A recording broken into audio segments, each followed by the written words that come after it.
Grabe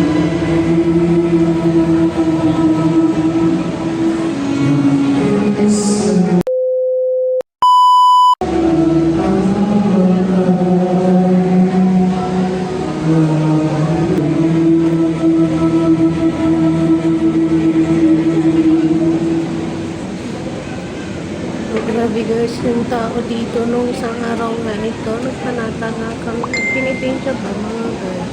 Attend muna kami ng misa. Bago yan nag-prosesyon, nag-usa muna si Father para hindi lang ako katapos ng prosesyon. Hindi nga ito mahulugan ng karayom. Nakikita niyo ba yan mga guys? Ang dami-dami ng tao. Lala nga kami dyan. Sabi ko nga kay Desi, paano ba tayo nito lalabas? Ang daming tao. Ayaw ko pa naman sa lahat. Naikipit ako. Char! Kakagulo na nga sila dyan. Dahil nga nagpapahalik pa kasi dyan si Father kay Papa Jesus.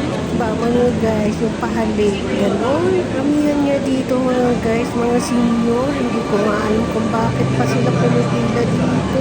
Hindi na sila sumasabay sa maraming tao. Kasi tao mga guys, hindi may iwasan, may ino ka dyan sa sobrang daming tao. Hindi ka na dyan makahinga ba?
Thanks for watching. See you sa next vlog mga kalaman at kapatay gutom. Good morning everybody. Bye!